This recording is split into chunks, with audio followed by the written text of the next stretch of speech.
ब्रह्मांड के इन दो रूपों स्थूल बाहरी और सूक्ष्म आंतरिक को समझने के लिए एक बहुत ही सुंदर और प्रचलित कहानी है जो अक्सर गुरु शिष्य परंपरा में सुनाई जाती है। कहानी बरगद का बीज और अदृश्य शक्ति।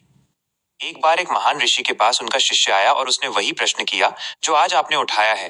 तारांकन गुरुदेव, अगर ये सारा ब्रह्मांड ऊर्जा या सूक्ष्म तत्व से बना है तो हमें वो दिखाई क्यों नहीं देता? हमें केवल ये ठोस संसार स्थूल ही क्यों दिखता है? ऋषि मुस्कुराए और उन्होंने शिष्य से कहा, जाओ उस सामने खड़े विशाल बरगद के पेड़ से एक फल तोड़ लाओ। शिष्य फल ले आया। ऋषि, इसे तोड़ो, इसके भीतर क्या है? शिष्य, गुरुदेव, इसके भीतर बहुत सारे छोटे छोटे बीज हैं। ऋषि, अब एक बीज को उठाओ और उसे भी बीज से तोड़ दो। अब बताओ तुम्हें क्या दिख रहा है? शिष्य ध्यान से देखते हुए, गुरुदेव, अब तो इसके भीतर कुछ भी नहीं दिख रहा, ये बिल्कुल खाली है। तब ऋषि ने बहुत गूढ़ बात कही, हे सौम्य, जिसे तुम कह रहे हो कि कुछ भी नहीं है, उसी अदृश्य सूक्ष्म शक्ति से ये इतना विशाल बरगद का पेड़ खड़ा हुआ है।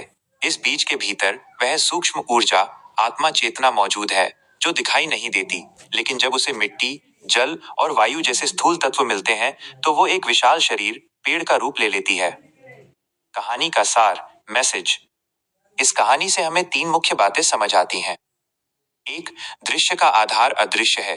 जैसे बीज के भीतर की अदृश्य शक्ति के बिना विशाल पेड़ संभव नहीं है, वैसे ही सूक्ष्म चेतना के बिना हमारा शरीर या ये पृथ्वी संभव नहीं है।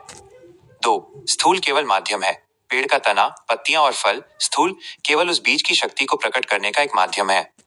वैसे ही हमारा शरीर उस सूक्ष्म आत्मा को व्यक्त करने का एक जरिया है। तीन, विज्ञान और अध्यात्म का संगम। विज्ञान कहता है कि बीज के भीतर जेनेटिक कोड और ऊर्जा है, सूक्ष्म, जबकि अध्यात्म कहता है कि वहां प्राण है। दोनों एक ही सत्य की ओर इशारा कर रहे हैं।